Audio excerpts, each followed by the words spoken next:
교회 생활을 하다 보면 많은 사람들이 정말 교회 생활이 힘들다. 뭐 봉사하는 것도 힘들고 뭐 이런 거 저런 거 힘들지만 정말 힘든 거가 뭘까요? 선교사님들 외국에 헌신해서 자기가 나가서 일하는 선교사님들이 물어보면 선교사로 생활하는 게 뭐가 제일 힘들어요? 이렇게 물어보면 거기 뭐 적응하는 게 어려워요. 뭐 아이들 교육하는 게 어려워요. 이런 어려움보다 1순위가 선교사들과의 관계가 제일 힘들다. 그렇게 얘기합니다. 사실 여기 있는 분들하고 좀 얘기를 한번 해볼까요? 교회를 뭐 한 2, 3년 이상 다니셨죠? 그죠? 뭐 2, 3년에 2, 30년 이상 다니신 분들도 많으시죠? 그럼 여러분들 교회를 다니시면서 저 인간 때문에 교회 떠나야 되겠다. 그랬던 적이 한 몇 번 있으세요? 물론 군교회 너무 좋아요. 2년마다 떠나니까. 그 사람이 가든 내가 가든 가니까 그래서 군교회는 굉장히 편한 것 같긴 한데 어쨌든 좀만 참으면 이제 저랑 안 본다. 이제 그렇게 좀 힘든 사람들이 좀 있지 않나요? 근데 교회가 뭐 한 30교회밖에 안 되니까 좀 있으면 또 다시 만나고 돌아와서 뭐 그럴는지 모르겠는데 실제로 이렇게 우리 군교회는 좀 특별하긴 하지만 일반 교회에서도 성도들이 그 관계가 너무 힘들어해요. 그래서 대부분의 사람들은 교회 와서 이렇게 사람하고 이렇게 가까이 지내려고 하지 않습니다. 가까이 지내면 문제가 또 생길 것 같으니까 몇 번 당해보고 난 다음에 이제는 거리를 두고 지내게 돼요. 그리고 이제 시간이 지나면 진짜 거리를 두고 사는 게 교회 와서 거리를 두고 사는 게 몸에 아주 뱄니다. 그래서 이제 일종의 교회의 에티켓 같은 게 생겨요. 그래서 교회 오면 적당한 거리를 딱 두고 더 가까이 오지 못하겠다 하고 나도 더 가까이 들어가지 않고 그렇게 불가근 불가원의 관계로 살아가는 사람들이 굉장히 많아요. 여러분들도 아마 그러신 분들 많을걸요. 여러분들이 정말 문제가 생겨서 어려움이 생겼을 때 정말 위기가 닥쳤을 때 찾아갈 교회 식구가 계신가요? 누굴 찾아가십니까? 여러분 진짜 위기가 생겼을 때 큰일 났다 이거 어떡하지? 큰일 나겠다 이런 어려움이 닥쳤을 때 누굴 찾아가세요? 목사님? 덕을 많이 쌓으셨군요. 목사님도 잘 못 찾아가요 사실. 목사님 찾아갈 사람 몇 명 있겠어요 여기? 평상시 잘 알지도 못하는데 그죠? 또 반대로 그러니까 잘 보세요.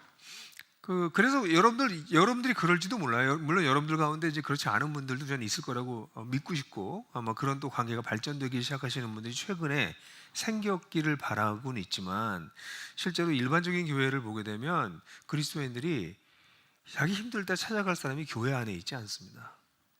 밖에 뭐 동창이든지 뭐 옛날 친구든지 그럼 아예 그런 사람이 없든지 실제로 그런 사람이 없는 사람도 굉장히 많아요. 또 반대 예를 들어볼까요? 여러분들이 너무 좋은 일이 생겼어요. 자랑하고 싶어 죽겠어 누구한테 가서 나한테 일어난 좋은 일을 막 얘기하고 싶은데 가서 마음껏 얘기해도 흉보지 않는 사람이 몇 명이나 있어요 주변에?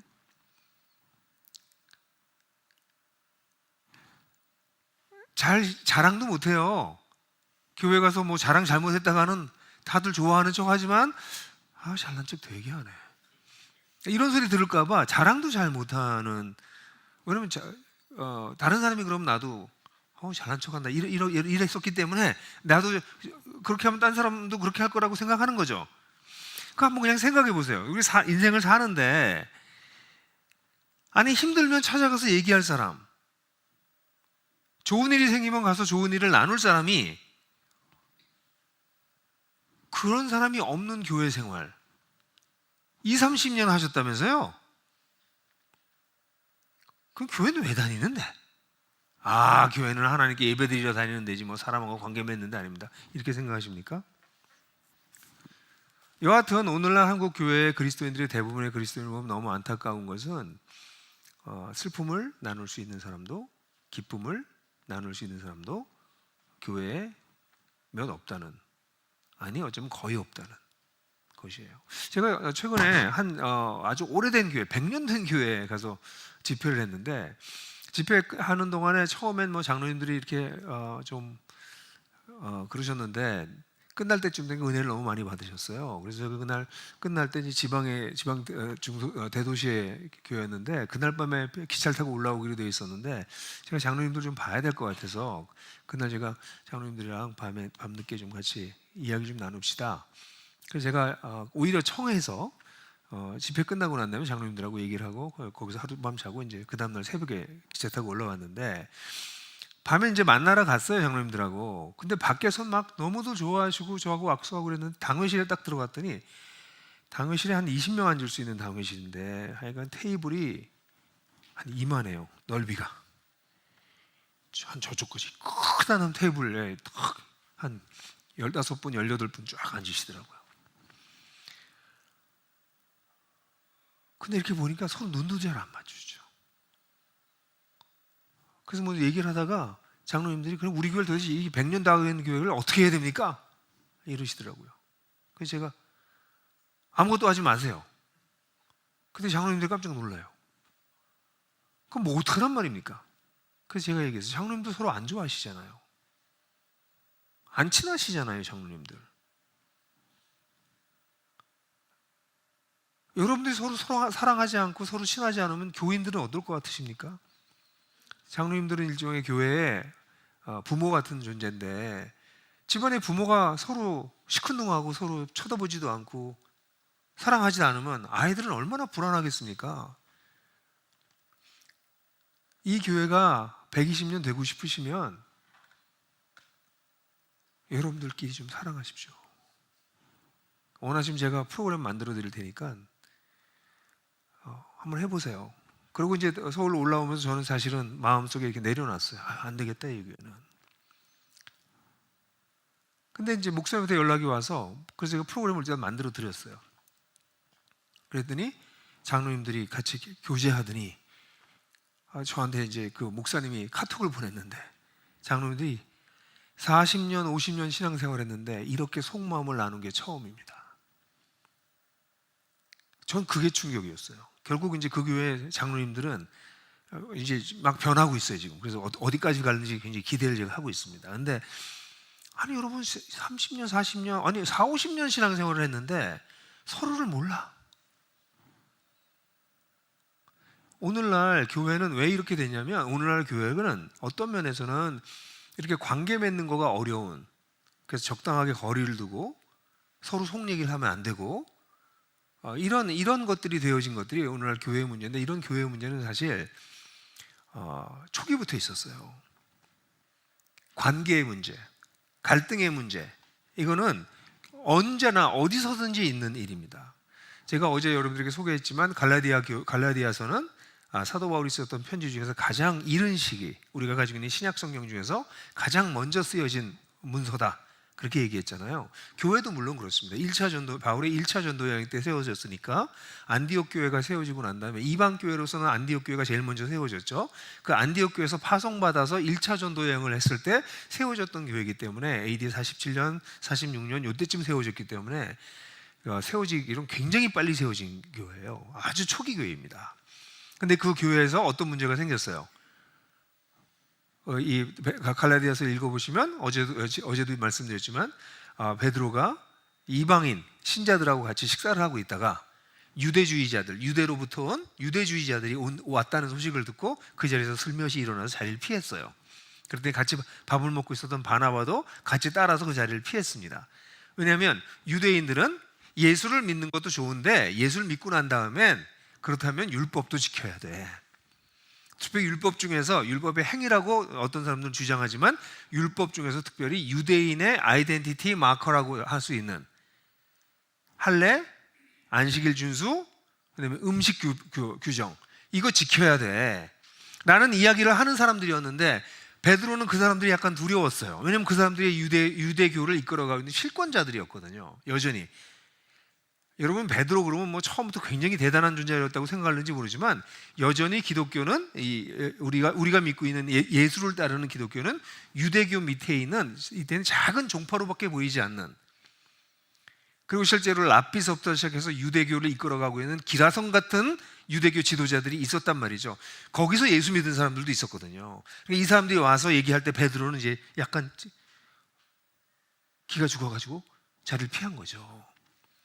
어떻게 보면 참 이해가 할 만해요. 근데 이걸 가지고 바울이 베드로를 공식적으로 꾸짖습니다. 베드로가 누굽니까? 예수님의 수제자 아닙니까? 바울은 누굽니까? 교회를 박해하던 사람 아닙니까?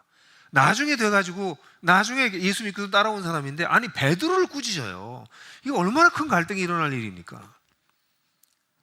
그러니까 뭐 이런 거죠. 뭐 우리 김재성 목사님 계신데, 여기 지금 막 그 교회 얼마 전에 부임한 전도사가 덤비는 거예요. 김재성 목사님, 그렇게 하시면 안 되죠. 이렇게 하면 어떡하시겠어요? 참 기가 막히게 새파란 놈이 이랬겠죠.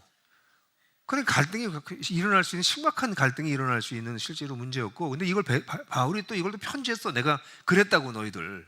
예?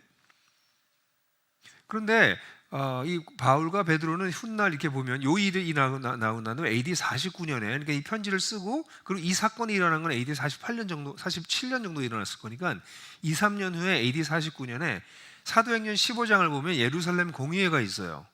그 회의를 합니다. 그때 베드로가 바울이 하나님 앞에서 옳은 사역을 하고 있다고 바울을 인정합니다. 그걸로 봐서는 이 사람들의 관계가 그렇게 나빠지지 않은 것 같아요. 또 이건 또 뭐지?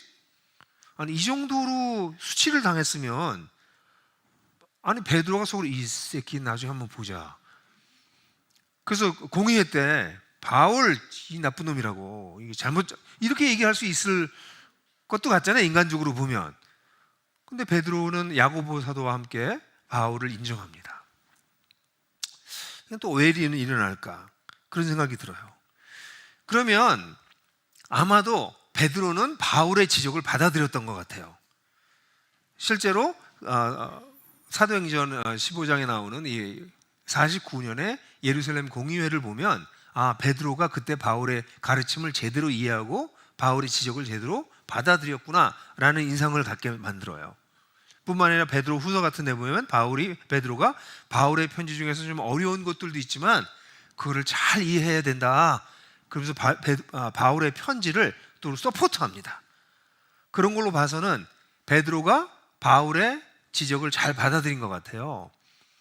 자, 그렇다면 무슨 문제였길래, 아니 밥 좀 먹다가 슬쩍 일어나서 자리 피한 거 가지고 그렇게까지 난리를 피울 거리가 있는가?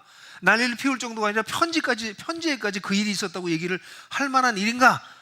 도대체 무슨 문제가 벌어진 건가 하는 거에 대한 질문이 있게 되는 것이죠. 사실 그 주제를 이 갈라디아서에서 다루고 있어요. 그래서 오늘 여러분들하고 지금 읽었던 갈라디아서 3장 13절부터 14절은 그 얘기를 이끌어가는 면에서 아주 중요한 주제를 얘기하고 있습니다. 실제로 이 갈라디아에서 밥 먹다가 안디옥에서 베드로와 바나바가 식사하다가 자리를 피한 것의 문제는 단순히 식사를 하다가 잠깐 피한 문제, 약간 위선하는 문제, 이 정도의 문제가 아니라 복음의 진리를 왜곡하는 사건이었기 때문에 바울은 베드로를 지적했던 것이에요. 그걸 조금 설명해 드려야 될 것 같아요. 그러기 위해서는 우리가 읽었던 3장 14절 이걸 읽을 건데, 이전에 여기 3장 14절을 보게 되면, 그리스도께서 우리를 위하여 저주를 받은 바 되사 율법의 저주에서 우리를 속량하셨으니 하면서 율법의 저주를 얘기하고 있어요. 이 율법의 저주를 먼저 좀 설명을 하고 넘어가야 이 본문이 이해가 될 수 있는 것 같은데, 사실은 제 오늘 이번에 설교는 조금 여러분들도 어려울 것 같고 저도 설교하기 좀 어려운 건 갈라디아서 전체를 충분히 좀 읽고 이해한 분들을 위해서 설교하는 거여서 조금은 갈라디아서를 잘 안 읽으신 분들한테 좀 어려울 수는 있을 것 같아요. 그래서 제가 좀 배경 설명을 좀 하면서 넘어가려고 그러는데, 3장 10절을 보게 되면, 이거 3장 10절을 한번 봅시다. 이 3장 13절 전에 10절에 한번 보면 3장 10절에 뭐라고 나왔나요? 같이 읽죠. 시작. 무릇 율법의 행위에 속한 자들은 저주 아래에 있나니 기록된 바 누구든지 율법책에 기록된 대로 모든 일을 항상 행하지 아니하는 자는 저주 아래에 있는 자라 하였습니다. 율법의 저주라고 하는 것은, 율법은 하나님의 뜻을 보여주는 법이죠. 여러분들이 잘 아시는 것처럼. 근데 그 법을 잘 지켜야 돼요. 근데 율법의 행위는 어제 얘기했던 것처럼 트레이드 마커일 수도 있어요. 그 사람들의 트레이드 마커일 수도 있고 율법을 잘 지키는 행위일 수도 있는데, 율법으로 구원을 얻을 수 있다라고 믿게 된다면 율법을 다 지켜야 그건 얻을 수 있는 거죠. 율법 중에 하나라도 지키지 않으면 그럼 문제가 생기는 거예요. 그럼 율법의 심판을 받게 된다는 거죠. 그러니까 여기 저주라고 하는 단어가 좀 세긴 한데 이걸 심판이라고 바꿔서 읽어도 괜찮아요. 율법으로 말미암아 심판을 당하게 된다는 거예요. 그러니까 율법이라고 하는 거는 지금도 마찬가지지만 율법이 구약의 율법뿐만 아니라 우리가 어떻게 만들어 놓은 규정들이 많을수록 그 규정은 우리에게 뭘 갖다 줘요? 정죄감을 갖다 줘요. 우리 부모님들이 아이들한테 절대 하지 않았으면 좋은 것 중에 하나는 너 이거 해. 이거 해야 돼. 이거 해야 너 훌륭한 사람 될 수 있어. 이거 해야 나중에 성공할 수 있어. 이거 안 하면 나중에 저렇게 돼. 뭐 이렇게 말하는 것들이 다 율법적인 사고예요. 그러니까 아이들은 그거를 하면 칭찬받을 것 같고 하지 않으면 정죄감을 받는 거죠. 사실 그렇게 큰 아이들이 속에 자아상이 다 망가지게 됩니다. 그러니까 누군가의 인정을 받아야 되고 누군가에게 평가받는 것이 두려워지고 이렇게 해서 자기가 꽃이 못 펴요. 근데 제가 지금 우리 자녀 교육을 얘기하려고 하는 건 아니고, 근데 성경을 정말 잘 공부하면요 자녀 교육을 정말 잘하게 돼요. 성경에 하나님 아버지가 우리를 대하시는 방법으로 우리가 우리 아이들을 대하면 아이들이 살아납니다. 근데 어쨌든 이 율법이라고 하는 거니까 정죄하는 기능을 가지고 있단 말이죠. 이게 그러니까 지금 베드로가 유대주의자들이 와서 밥 먹다가 약간 피한 것의 위선의 문제가 아니라 지금 베드로는 이 율법을 두려워하고 있었던 것이에요. 이 율법을 지켜야 된다라고 하는 얘기를 받아들인 것이에요. 그런데 이제 여러분들이 읽게 되는 성경 본문을 보게 되면 우리가 의롭게 되는 것은 이 율법을 지킴으로 또는 율법의 행위에 의해서 의롭게 되는 것이 아니라 오직 예수 그리스도를 믿음으로, 오직 예수 그리스도에 의해서만 우리가 의롭게 된다고 하는 게 복음이거든요. 이제 율법은 이제 더 이상 작동하지 않는다. 율법에 대해서는 죽었다라고까지 표현을 해요. 율법은 더 이상 no longer, 더 이상 작동하지 않는다. 이제는 의미가 없다. 이제는 오직 그리스도로 말미암아 구원을 얻는다라고 하는 게 이 복음의 핵심이죠. 이 그리스도가 율법을 완성하셨다. 그런데 이 베드로는 율법을 여전히 붙들고 있는 거예요. 어제 여러분들 얘기했었죠. 이 다른 복음이라고 하는 것은 뭐를 끌고 들어오든지 뭘 제하든지 이게 다른 복음인데 여기서는 율법이라고 하는 것을 끌고 들어오게 된 것이죠. 그래서 지금 사도 바울은 이제 13장 13절 14절에 다시 한번 이 율법의 저주를 다루면서 우리가 지금 다루고 있는 십자가가 이 율법의 문제를 어떻게 해결했는지를 간단하게 얘기하고 있는데 같이 한번 13절 14절을 한번 같이 다시 한번 읽겠어요. 시작. 그리스도께서 우리를 위하여 저주를 받은 바 되사 율법의 저주에서 우리를 속량하셨으니 기록된 바 나무에 달린 자마다 저주 아래 있는 자라 하였습니다. 이는 그리스도 예수 안에서 아브라함의 복이 이방인에게 미치게 하고 또 우리로 하여금 믿음으로 말미암아 성령의 약속을 받게 합니다. 여기에 위대한 십자가가 행하신 놀라운 일을 보게 돼요. 우리는 어제는 십자가를 통해서 우리가 어떻게 됐다고 그랬어요? 새 신분을 얻게 됐다. 새로운 신분을 얻게 됐다. 십자가 덕에 우리가 그 얘기를 했잖아요. 오늘은 이 십자가를 통해 가지고 한 걸음 더 나가게 되는데, 첫 번째, 여기 십자가라는 말은 나오지 않지만 나무라고 하는 말이 나와요. 사실 초기 기독교인들은 십자가라고 하는 단어를 입에다 쓰는 걸 굉장히 괴로워했어요. 너무 처참한, 너무 끔찍한 형틀이었기 때문에, 정말 저주받은 형틀이었기 때문에 십자가라고 하는 것은 기독교의 초기 상징물에도 등장하지 않아요. 기독교의 초기 상징물은 비둘기나 물고기, 문양이 기독교의 초기 상징물이었지, 십자가는 한참 후에 AD 200년 그때쯤 됐을 때부터 십자가가 기독교의 상징물이 돼요. 그전에는 기독교의 상징물로 십자가는 상상도 못했어요. 너무 끔찍한 그 시체가 달려있는 게 십자가였거든요. 그래서 십자가는 상상도 못하는 거였어요. 그래서 나무라고 하는 단어가 여기 특별히 나무에 달린 자마다, 십자가에 달린 자가 저주받은 자다, 이런 말씀이죠. 여기에서 나무에 달려서 예수께서 뭘 하셨어요? 우리를 위해서 저주를, 여기 우리를 위하여 저주받은 바 되사. 그러니까 예수님이 십자가에서 대신 심판을 받으셨다는 거예요. 하나님의 심판을 대신 받으셨다는 거예요. 우리가 율법을 지키지 못하기 때문에, 율법을 이루지 못하기 때문에 우리 모두가 하나님 앞에서 심판받을 수밖에 없었던 우리를 위해서 그분이 대신 십자가에서 심판을 받으셨다는 거죠. 그래서 율법의 저주에서 우리를 속량하셨다고 나오고 있어요. 속량. 여기 속량이라고 하는 단어는 우리 신약 성경에 속량이라는 단어가 굉장히 중요한 단어거든요. 리뎀션이라는 단어인데 그 단어랑은 약간 다른 단어예요. 그래서 사도 바울이 초기 편지여서 그가 자주 쓰던, 후에 자주 쓰던 단어랑 약간 다르긴 한데, 이 속량이라는 단어는 페이백, 다시 사오는 걸 뜻해요. 돈을 내고 다시 사오는 걸 뜻합니다. 거의 비슷한 개념이에요, 속량이라는 단어랑. 그래서 속량이라고 번역하는 것도 괜찮아요. 그래서 이건 뭐냐면 대가를 지불하고 다시 사셨다는, 그 대가가 뭐예요? 예수님의 몸이에요. 우리가 살펴봤던 갈라디아서 1장 4절이 사도 바울이 갈라디아서 얘기하는 자기의 복음의 핵심이라고 얘기했죠. 뭐였어요? 자기 자신을 주셨다고요. 우리를 뭐 하기 위해서? 현재의 악한 세상에서 구출해 내시려고 자기 자신을 주셨다. 자기 자신을 대가로 지불하고 십자가에서 죽으셨어요, 예수께서. 이게 복음의 핵심이잖아요. 그러니까 십자가에서 예수께서는 우리가 받아야 될 심판을 대신 받으시고 율법의 저주를 받으시고 거기서 돌아가신 것이에요. 그런데 여기 아주 중요한 거는, 그래서 어제는 우리가 무슨 얘기했어요? 그렇게 해서 우리가 새로운 신분을 얻었다라는 얘기까지 했잖아요. 근데 여기 한 걸음 더 나가요. 그러니까 지금 오늘날 한국의 그 기독교가 너무 안타까운 거는, 예수 믿고 내가 죄사함을 받았다는 거 정도로 끝나는데, 그게 아니라 죄사함을 받은 정도가 아니라 우리가 새로운 신분을 얻었다. 그게 어제 우리가 나눈 거잖아요. 그죠? 새로운 신분을 얻은 걸로 끝나는 게 아니에요. 그 다음에 또 나가는 게 오늘 이 본문에 나와요. 그게 뭐라고 나오냐면, 그 결과로 14절에 보니까 뭐라고 나옵니까? 이는, 그렇게 돼서 이는 우리가 구원받고 천국에 가요, 이 얘기가 아니라 놀랍게 이는 그리스도 예수 안에서 아브라함의 복이 이방인에게 미치게 하고 또 우리로 하여금 믿음으로 말미암아 성령의 약속을 받게 함이라. 뭐라고 나오고 있나요? 아브라함의 복이 뭐예요? 아브라함이 하나님을 믿어서 하나님 앞에 의롭게 된 복이에요.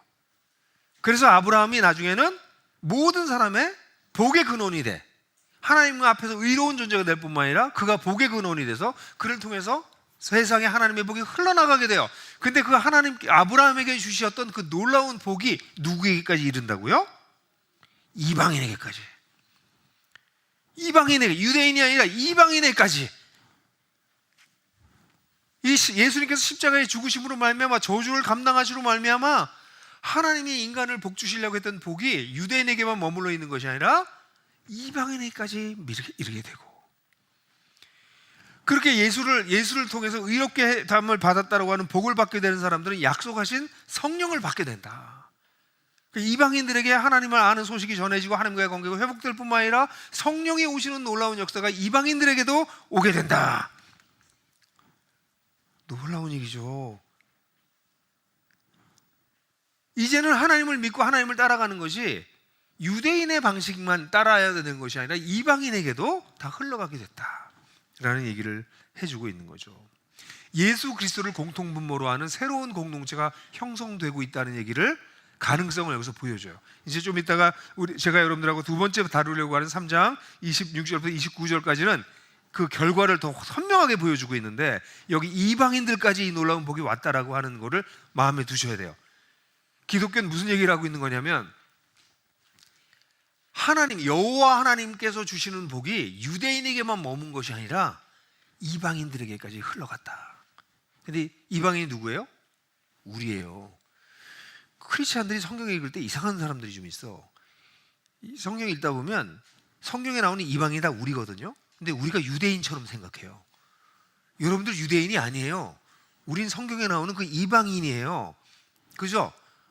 너무 성경을 열심히 읽어가지고 마치 유대인하고 자기하고 동일시하는 분들이 계시는데 그건 아니죠.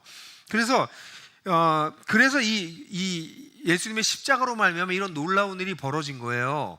그러니까 이제 이방인들이고 유대인이고 율법의 저주로부터 해방된 사람들이에요. 그러니까 율법에서 이걸 해야지만 하나님을 기쁘시게 할 수 있고 이걸 해야만 하나님의 백성이야라고 했던 그 율법의 모든 조항으로부터 그들이 자유하게 된 거예요.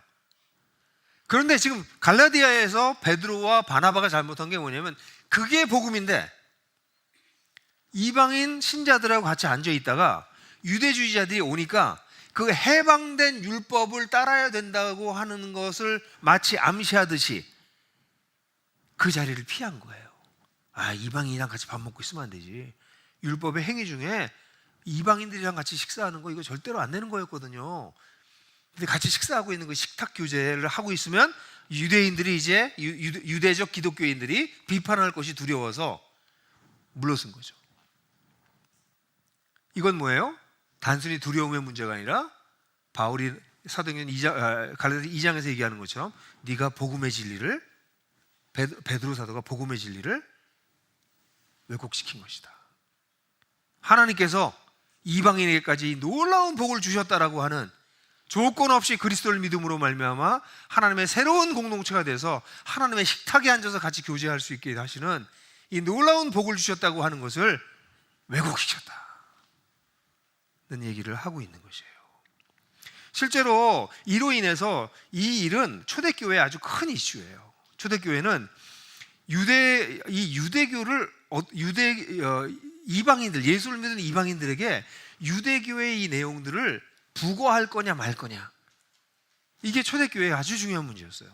더군다나 초대교회는 예수님이 유대인이었잖아요. 제자들도 다 유대인이었잖아요. 베드로, 바울까지. 근데 이 유대인들이 예수를 믿는 게 아니라 이방인이 예수를 막 믿게 되고 이방인의 숫자가 자꾸 느는 거예요. 그러면 이 이방인들을 어떻게 할 거냐, 이게 초대교회의 큰 문제였어요. 이 이슈가 여기서부터 나오기 시작한 거예요.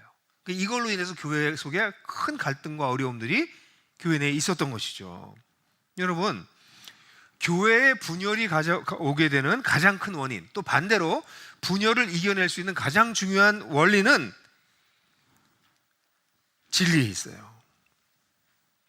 실제로 율법의 행위를 강조하는 유대주의자들이 하나님께서 만드신 새로운 공동체를 금이 가게 하고 무너지게 하고 있었어요. 그래서 그들이 식탁에 앉아서 새로운 공동체를 형성하고 교제를 나누고 있을 때 유대주의자들로 인해서 베드로와 바나바가 그 자리를 피하게 만드는 이런 일들이 벌어지고 있는 것이죠. 여러분, 모든 교회의 문제는요, 복음의 진리를 왜곡하면서 시작되고요, 그리고 그것은 마지막엔 공동체의 분열로 이어지게 돼요.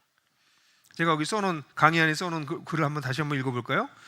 모든 교회의 문제는 복음의 진리를 왜곡해서 시작되며 공동체의 분열로 이어진다. 여러분, 어제도 얘기했지만 다른 복음 얘기했죠. 다른 복음이 뭐라고 그랬어요? 예수님이 주신 복음에다가 뭐를 더하거나 뭘 붙이거나 아니면 예수님께서 전해주신 복음에서 뭐를 빼거나, 그게 다른 복음이 된다고 얘기했잖아요. 그죠? 다른 복음은 이단이 얘기하는 것 같이 뭐 딱 보면 문선명이 예수예요라고 하거나 뭐 이렇게 말이 안 되는 다른 복음은 이건 그냥 이단이에요. 근데 지금 바울이 씨름하고 있는 건 뭐냐면, 교회 내에서 믿고 있는 것 같은데, 복음이긴 복음인 것 같은데 뭔가 수상한 복음을 얘기하고 있는 거예요. 그래서 바울은 이걸 다른 복음이라고 얘기하고 있어요. 다른 복음의 특징이 뭐라고요? 우리가 받아들인 하나님 나라의 복음에 뭔가를 덧붙이거나 아니면 뭔가를 빼거나. 그러니까 어제 그림표 한번 볼까요? 어제 하나님 나라의 그림표, 꿈에도 나오는 그림표, 어젯밤 꿈에 안 나오셨죠? 예? 그 꿈에도 나오는 그림표를 다시 한번 보시면 우리가 살고 있는 세상에서 이 파란색이 이 깨어진 현재 악한 세상으로부터 하나님께서 우리를 구출하셨어요. 그리고 우리가 예수 그리스도를 믿으면, 그 십자가에 죽으신 예수 그리스도, 저주를 받고 대신 죽으신 예수 그리스도를 믿으면 우리는 거기서 구출돼요. 그래서 하나님 나라에 이미 들어가게 돼요. 그죠? 그러니까 우리는 예수 그리스도 말고 다른 어떤 것도 필요가 없어요. 그죠? 우리 목사님 혼자 아멘 하셨어요. 네, 목사님 구원 받으실 것 같아요. 여기 있는 분들은 어떨지 모르겠어요. 다시 한번 할게요, 여러분. 여러분, 우리가 살고 있는 세상에서 이 구출받는 하나님 나라에 들어가는 건 다른 조건이 하나도 필요 없고요, 십자가에서 우리를 위해서 대신 저주받고 죽으신 예수 그리스도만 필요한 것이에요. 군대적이긴 하지만 여러분, 그런데 여기다 뭘 덧붙이는 거예요. 구원받는 거 좋은데 그 다음에 이것도 해야 하고 저것도 해야 돼. 자꾸 붙이는 거죠. 율법적인 행위를 자꾸 요구하는 거죠. 11조도 해야지. 아침에 큐티도 해야 돼. 이 하나님 나라를 받아들였기 때문에, 누리기 때문에 큐티도 해야 돼가 아니라 큐티를 통해서 하나님을 알아갈 수 있어. 기도해야 돼. 야, 하나님께 이제는 기도하면 하나님 우리 기도를 들으셔. 다른 얘기예요. 하나는 명령이고 하나는 축복이에요. 그래서 사람들에게 계속 정죄감을 일으키는. 그래서 실제로 이 교회에서 이제 여러분들 목사님들 설교를 들을 때도 이걸 잘 분별해서 들으셔야 되고, 저희가 같은 목사들은 설교할 때 굉장히 조심하려고 하는 것 중에 하나가 사람들에게 계속 길들여요. 이것도 저것도 해야 된다. 근데 반대로 이렇게 얘기할 수 있어. 여러분, 우리가 하나님께서 하나님 자신을 알려주시고 우리 인생의 모든 비밀이 숨겨져 있는 게 성경 아닙니까? 어떻게 우리가 성경을 안 읽고 살 수가 있겠습니까? 이 성경에 모든 비밀이 다 있는데요. 아니, 우리가 인생이 힘들 때 누구한테 하소연합니까? 근데 우리가 기도하면 하나님께서 들으시잖아요. 세상에 기도만큼 훌륭한 이런 게 어디 있습니까? 이거 똑같이 기도하라는 얘기랑 성경 읽으라는 얘기지만 전자랑 후자랑은 전혀 다르죠. 그죠? 후자가 은혜의 방법으로 이야기하는 거예요. 전자는 율법으로 얘기하는 거예요. 그러니까 이런 것도 자꾸 다 붙이는 거예요. 예수를 믿으면 이것도 해야 되고 저것도 해야 되고 그러면 사람들이 어떻게 생각해요? 무거워지는 거죠. 그뿐만 아니라 어제 우리가 더 얘기했지만 이 악한 세상으로부터 세상의 여러 가지 가치관을 가지고 끌고 들어가요. 예수 믿으면서 이 땅에서 성공하고 이 땅에서 잘 되고 이런 것들을 하게 되면 어떤 일이 벌어질까요? 그래서 교회 내에 기독교 코드가 생겨요. 아, 술 마셔? 크리스천이 아니지. 저 집사는 술 마신대. 또 요즘은 정치색이 들어와가지고 정치를 또 막 나요, 사람들을. 그러니까 그리스도가 아닌 다른 것들에 집중하게 되면 어떤 일이 벌어져요? 분열이 벌어져요. 근데 기독교는 뭐예요? 이 세상에서 우리를 살리신 그리스도를 믿는 사람들이에요. 그리스도가 전부다. 그리스도면 충분하다. 라고 하는 걸 믿는 사람들이 그게 복음의 진리예요. 근데 이 복음의 진리에 자꾸 뭘 갖다 붙이는 거예요. 그럼 그 붙인 걸 가지고 사람들은 분열하기 시작해요. 반대로 빼기도 하죠. 빼는 건 뭐예요? 저 그림표 말고 그 다음번 그림표를 보면 그 십자가의 복음에서 아주 중요한 거죠. 뭘 빼먹었어요? 시작된 하나님 나라를 빼버렸어요. 저 시작된 하나님 나라를 빼버리니까 이 세상이 얼마나 악하고 깨어졌고 엉망이 되었는지에 대한 얘기를 하지 않아요. 왜냐면 이 세상에서 복받고 잘 사는 게 필요하니까. 이 세상이 얼마나 악한지 그 얘기를 교회에서 안 해요. 시작된 하나님 나라에 대해서도 안 해요. 이거 다 빼버려요. 그리고 이 주일날 와서 예배드리고 하나님 복 주시는 거 믿고 세상에서 잘 살다가 죽으면 그때 가서 우리 천국 가자 이렇게 얘기하는 거예요. 그렇게 되면 어떤 일이 벌어질까요? 세상에서 이기주의적으로 살아요. 저렇게 믿는 사람들은 전부 이기적이 돼요. 세상에서 복 받고 싶어 하거든요. 아니, 복 받기 싫은 사람이 어디 있어요, 세상에서. 근데 그리스도인들은 뭐예요? 하나님의 진리를, 하나님을 따라가다가 고난도 받겠습니다. 선을 행하다가 불편한 일도 겪겠습니다. 의를 위해서 고난받는 걸 피하지 않겠습니다. 주님 저를 도와주십시오. 이게 그리스도인이거든요. 근데 그런 건 교회에서 안 가르쳐. 의를 위해서 고난받아라 이런 걸 안 가르쳐줘. 선을 행하다가 피해를 당하더라도 선을 행하는 것이 옳다 이런 얘기 안 가르쳐줘. 그럼 전부 다 어떻게 돼요? 저기서 다 빼먹어버리니까. 그러니까 세상에서 어떻게 하면 성공하는지. 그래서 나는 사람들은 전부 성공하는 사람들이야. 뭐 좋은 대학 나왔고 뭐 돈 많이 벌고. 아니, 좋은 대학 나와가지고 지금 세상 다 망가뜨린 사람들이 저기 S대학 나온 사람들이던데. 웃지도 못하죠 우리. 잡아가요 잘못하면. 그래서 우린 그 사이에서 갈등할 수밖에 없고 많은 경우 손해를 본다. 근데 우리는 소망이 있기 때문에 견딘다. 이게 기독교잖아요. 아멘이죠. 그죠? 그러니까 여러분, 공동체의 분열이 언제 생기냐면 저렇게 하나님 나라, 시작된 하나님 나라도 가르치지 않고 그렇기 때문에 깨진 세상도 가르치지 않으면 세상에서 성공하려고 들게 돼요. 그럼 사람들 계속 이기적이 되고요. 그리고 세속적이 돼요. 그럼 분열은 피할 수 없어요.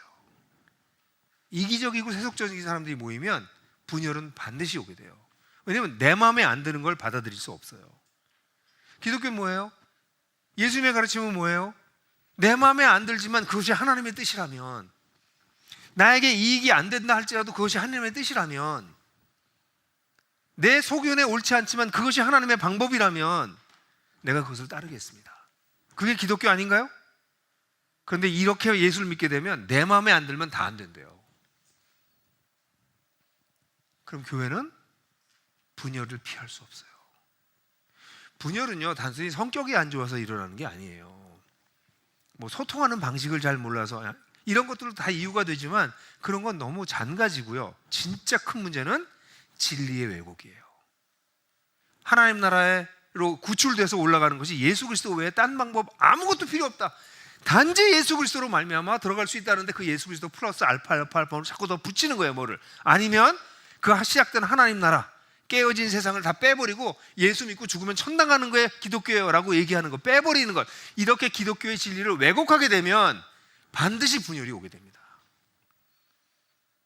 그래서 갈라디아서에서 바울이 베드로한테 이건 좀 심한 거 아니야? 이렇게 생각하는지 모르지만 바울은 그 복음의 진리를 수호해야 될 책임이 있었고, 복음의 진리를 수호하지 않으면 초기에 세워졌던 그 교회가 흔들릴 수 있다는, 깨질 수 있다는 것을 알고 있었기 때문에, 그것도 교회의 지도자인 베드로의 잘못하는 부분에 대해서 간과하고 넘어갈 수 없었던 거죠.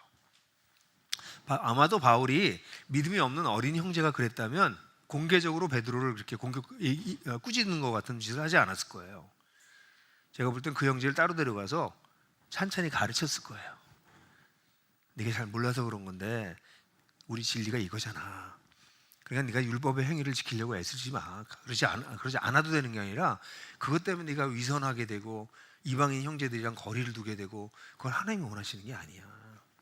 그리고 아주 부드럽게 가르쳤을 거예요. 근데 베드로는 교회의 지도자거든요. 여러분, 하나님께서 무엇을 하셨는지 아세요? 십자가에서 놀라운 일을 하셨다고 얘기했어요. 이방인에게까지 그 아브라함의 복이 이르게 됐다는 거예요. 그건 우리한테 진짜 굿뉴스예요. 이방인이 우리잖아요. 우리에게까지 그 아브라함의 복이 왔을 뿐만 아니라 성령의 약속이 우리에게 주어져요. 약속하신 성령을 우리에게 주세요. 그 얘기를 이제 3장 26절에서 29절에서 더 확실하게 전개시키고 있어요. 같이 한번 읽어볼까요? 3장 26절에서 29절 시작.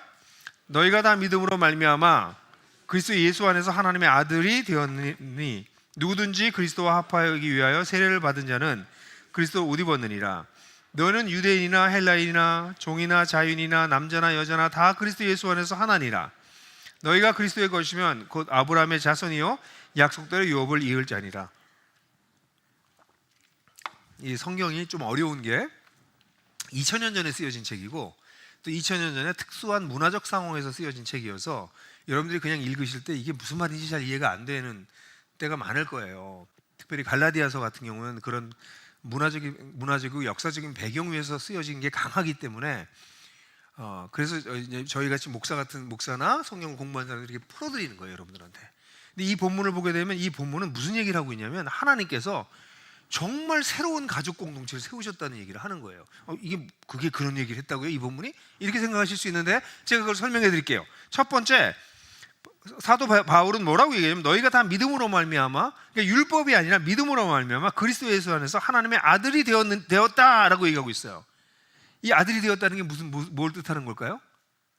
우리가 입양되었다는 거예요. 다르게 말하면 우리는 원래 아들이 아니었어요. 어제 우리가 십자가에서 노래 부른 것처럼 우리 원래 고와 같은 존재였어요. 하나님이랑 관계없는 존재였어요. 근데 우리를 하나님께서 그 아들이 되게 하셨다. 제가 거기 제가 번역한 번역을 좀 써놨는데 그 번역이 제가 KHK 버전이 김영국 버전이에요. 그래서 KHK 버전 가끔 번역에 쓰는데 거기 보면 그리스도 예수 안에서 여러분은 모두 믿음으로 하나님의 아들 딸입니다. 옛날에 아들들이라고 했지만 이거는 이제 그 당시에는 남성이라고 하는 성을 쓸 때 이게 인간을 대표하는 걸로 쓰여졌지 여자는 뺀 건 아니에요. 근데 요즘은 성인지 감수성을 볼 때는 번역할 땐 아들 딸이라고 번역하는 게 맞아서 아들 딸이라고 제가 번역을 해요. 그래서 하나님의 아들 딸들이 됐다는 거예요. 아니 아들 딸이 아니었다니까? 아들 딸이 아니었는데 아들 딸이 되었다는 얘기는 뭐냐면 우리가 입양되었다는. 근데 입양의 조건이 딱 하나예요. 뭘로 입양될 수 있어요? 믿음으로 아들 딸이 된 거가 그리스도 예수 안에 됐다는 거예요. 그러니까 조건은 뭐예요? 단 하나의 믿음이야. 이 믿음이 뭐예요? 예수 그리스도를 믿는 믿음이에요. 내가 믿고 싶은 믿음이 아니라 예수 그리스도를 믿는 믿음. 그 예수 그리스도는 어떤 분이에요? 십자가에 죽으신 분. 십자가에 죽으신 분은 여기 우리 본문에 따르면 나무에서 저주를 당한 것이, 나무에 죽어서 저주를 받으신 분, 우리를 대신해서. 그걸 우리가 읽었던 2장으로 넘어가면 나를 사랑하사 나를 위하여 자기 몸을 버리신 하나님의 아들, 그 십자가에 돌아가신 분이죠. 1장 4절로 가면 우리를 이 악한 세상으로부터, 현재의 악한 세대로부터 구출하기 위해서 자기 자신을 주신 그분을 믿는 거예요. 자기가 믿고 싶은 예수를 믿는 게 아니에요. 나를 이뻐하는 예수님, 나에게 복 주시는 예수님, 다 이뻐하고 복 주시죠. 근데 어떻게 이뻐하고 복 주세요? 십자가의 죽으심으로, 자기 자신을 주심으로. 그래서 그 예수로 말미암아 우리가 가족이 된다는 겁니다. 아들, 딸들이 됐다는 얘기는 하나님의 아들, 딸이 됐다고요. 그럼 우린 뭐예요? 새로운 가족이 형성됐다는 거예요. 새로운 가족이 형성됐다는 거예요. 진짜 가족이 됐다는 거예요. 근데 이 가족이 됐는데 이 사람들은 이 가족의 특징이 뭐냐면 27절을 보면 누구든지 그리스도와 합하기 위하여 세례를 받은 자는 그리스도로 옷 입었느니라 그랬는데, 제가 번역하기는 누구든지 그리스도 안에서 그리스도 안으로 세례를 받은 사람은 그리스도를 옷 입었기 때문입니다. 제가 그렇게 번역했는데요. 여기 그리스도 안으로 세례를 받았다라고 하는 표현은 직역한 거예요. 이 세례를 받는다라고 하는 말은 이게 푹 잠기다는 겁니다. 그래서 이거를 직역하게 되면 예수 그리스도 안으로 푹 잠긴 사람들은 이렇게 직역할 수 있어요. 그러니까 이 세례는 물에 푹 담궜다 빠지는 게 세례잖아요. 그것처럼 근데 예수 그리스도 안에 푹 들어가 버린 사람이라는 게 우리가. 네? 그러니까 예수를 믿는다는 것은 내가 예수 안에 들어가고 예수가 내 안에 오시는 거예요. 그게 우리가 봤던 갈라디아서 2장 20절의 얘기잖아요. 내가 지금 육체 가운데 사는 것은 나를 사랑하사 나를 위하여 자기 목을 보내신 하나님의 아들 안에 사는 것이다. 그래서 우리가 예수를 믿는다는 것은 그분과 연합하는 것입니다. 그분과 연합해요. 그럼 나라고 하는 사람은 사라지냐? 아니, 나 사라지지 않아요. 내가 내 육체 가운데 살아요. 근데 내 속에 누가 계시기 시작하세요? 예수님이 계시기 시작하세요. 그럼 내 정체성은 육체를 입고 있는 나보다 내 속에 살아계신 예수님이 더 강력한 내 정체성이 되는 거죠. 그게 바로 우리가 어제 얘기했던 용특세죠. 내가 예수님이 나를 완전히 용납해 주셨다. 그리스도 예수 안에서 내가 특별한 존재가 되었다. 여기 이제 하나님의 가족이 되었다가 여기 나오기 시작해요. 근데 그렇게 된 사람은, 그래서 예수 그리스도를 정말 믿게 된 사람은, 예수 그리스도와 안에 있게 된 사람은 어떻게 된다고요? 그리스도를 옷 입어요. 아주 이제 특별한 표현을 쓰죠. 그리스도를 옷 입는데요. 그건 뭐예요? 우리가 속은 다 달라. 속은 김재성이야. 여기는 속은 김형국이야. 다 달라. 근데 우리가 뭘로 입어요? 그리스도 옷 입었어. 예? 그러니까 그리스도라고 하는 옷을 입었어. 그러니까 다른데 그리스도를 볼 때는 우리는 똑같은 한 가족이 됐다는 거예요. 제가 이거 설교를 준비하면서 이 군에 와서 설교하기 때문에 예화가 딱 떠오르더라고요. 이 군복이구나. 여러분 재밌죠? 군복을 입으면 딱 각이 잡히잖아요. 다 다른 사람들인데 군복을 입으면 딱 해군, 해병대 딱 나오잖아요. 군복을 입으면 그게 정체성을 주잖아. 그죠? 이 본문은 이 군을 위해서 주님께서 쓰신 것 같아요. 네? 이거 제복을 입는 거예요. 예수라는 제복을 입은 것이에요. 그 제복은 뭘 얘기해 주나요? 새로운 정체성을 얘기해요. 저 사람은 군인이구나. 군인 중에서도 해병대구나. 저 사람은 해군이구나. 라는 게 그 옷을 보고 딱 알 수 있잖아요. 그것처럼 그리스도를 옷 입었다는 얘기는 그리스도가 우리의 정체성의 대표라는 거예요. 그 속에는 뭐 나이가 든 김영국이 있을 수도 있고 여자일 수도 있고, 예? 몸이 약한 사람일 수도 있고, 뭐 아주 특급 용사일 수도 있고, 뭐 특별한 능력이 있고 특별한 훈련을 받은 사람이 있을 수도 있고, 사무직을 하는 사람, 온갖 종류의 다른 사람들이에요. 그런데 그 사람들에게 가장 중요한 정체성은 예수라는 거예요. 이게 공통분모라는 거예요. 그러니까 하나님께서 세우신 공동체는 우리를 자녀 삼으신 정도로 끝난 게 아니라 우리 모두가 자녀가 되었다, 하나님의 자녀가 되었다, 그러니까 우리가 가족이다 정도가 아니라 우리 모두가 동일한 공통분모를 가지고 있다. 예수 그리스도다. 그래서 그리스도 옷 입고 있다라고 얘기를 하고 있어요. 그리고 난 다음에 얘기하는 게 무슨 얘기를 하냐면 28절에 보면, 28절이 너희는 제가 정말 좋아하는 3장 28절, 너희는 유대인이나 헬라인이나 종이나 자유인이나 남자나 여자나 다 그리스도에 있어서 하나니라. 그 제가 번역한 거는 유대인도 헬라도인도 없고, 거기 종보다는 노예라고 하는 단어가 더 정확합니다. 노예도 자유인도 없고 남자도 여자도 없으니 여러분은 모두 그리스도 예수 안에서 하나이기 때문입니다. 여기 놀라운 얘기를 하고 있어요. 예수 그리스도 안에 있게 되면 차별이 없어진대요. 차별이 없어진대요. 근데 이 이야기는 여러분 2000년 전에 쓰여졌다는 사실을 기억하셔야 돼요. 그때는 유대인하고 헬라인은 앙숙이었습니다. 특별히 유대인이 헬라인을 아주 우습게 생각했어요. 유대인하고 헬라인은 밥도 안 먹었단 말이에요. 유대인이 밥도 같이 안 먹었어요. 그러니까 유대인이 헬라인을 뭘로 봤겠어요? 개로 봤어요. 예?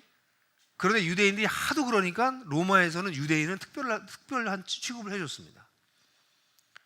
어쨌든 이건 유대인들은 특별한 취급을 받을 수 있을 정도로 아주 특별하게 굴었어요.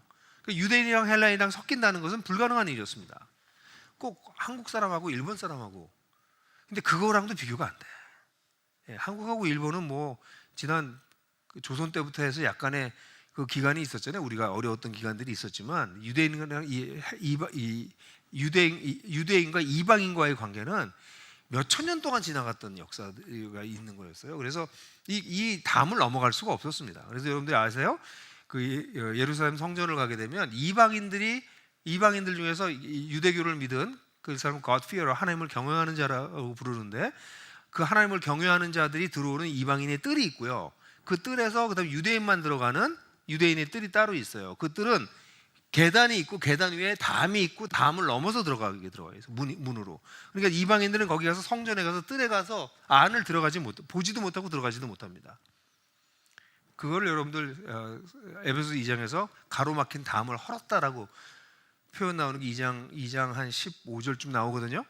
그게 그 담을 헐었다는 거예요. 예수 하나님께서 그 이방인과 유대인 사이에 담을 헐어버렸다는 얘기거든요. 여기 유대인과 헬라인이 없다.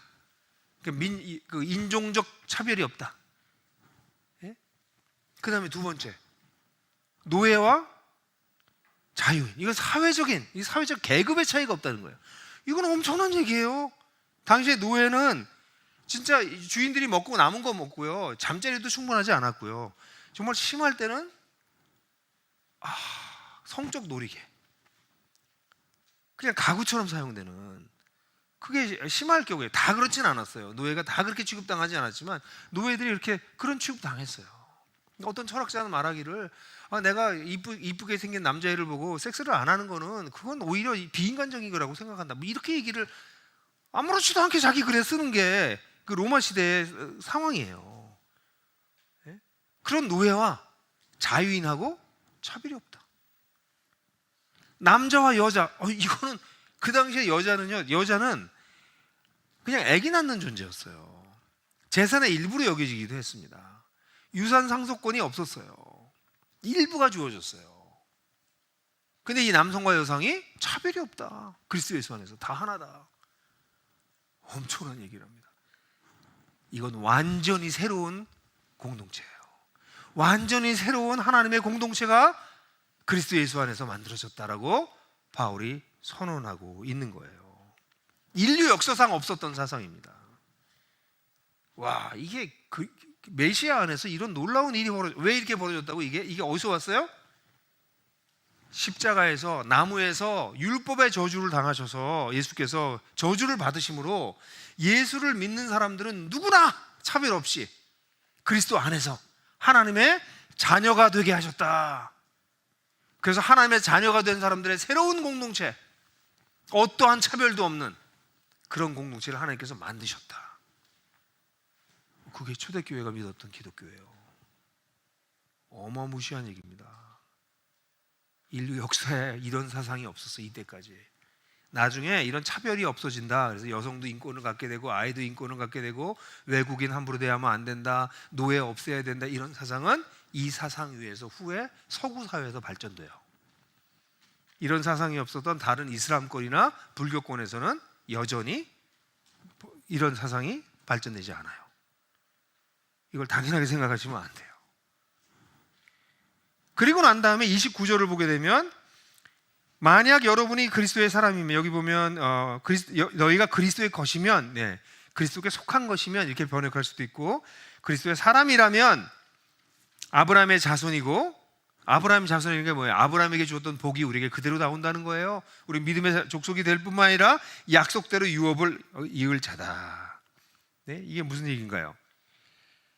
그리스도의 사람으로 살아가기 시작하면 우리가 그리스도의 사람이 된다는 거예요. 우리가 그리스도 사람이 된다는 건 뭐예요? 세상을 회복하고 계시는 건 그분을 따라서 사는 걸 얘기하죠.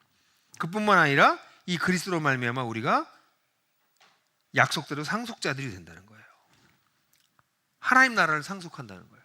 이게 초대교회 성도들은 이게 굉장히 강력한 믿음이었습니다. 오늘날의 그리스도인들은 이 하나님 나라를 상속한다는 것에 대해서 아무 생각이 없는 분들이 많아요. 성경을 잘 보세요. 상속자라는 얘기와 하나님 나라를 유산으로 받는다는 얘기들이 성경에 반복되고 있고, 베드로 사도도 그런 얘기를 강력하게 1장에서 하고 있어요. 베드로전서 1장에서 하고 있어요. 그러니까 이 사람들, 아까 봤던 그림표 있잖아요. 하나님 나라가 완성될 때, 이 세상이 끝나고 하나님 나라가 완성되는 그림표 있죠. 저거 말고, 예, 그죠? 세상이 그때 우리가 뭐예요? 하나님 나라를 유산으로 받아요. 하나님 나라를 유산으로 받아요. 여러분들 주변에 유산 좀 제대로 받은 분들 계세요? 부모로부터 유산 받은 사람들 몇 없으시죠? 예? 근데 정말 유산 받은 사람들 보면 진짜 와, 좋겠다 이런 생각이 들죠. 그런 생각, 나도 저런 부모가 있었으면, 뭐 아니면 할아버지가 있든지, 뭐 하여간 그런 생각이 들잖아요. 예? 근데 그런 유산이랑 비교가 안 되는 거예요. 하나님 나라를 유산으로 받아요, 우리가. 믿으세요? 에이, 아멘이 뭐 이렇게.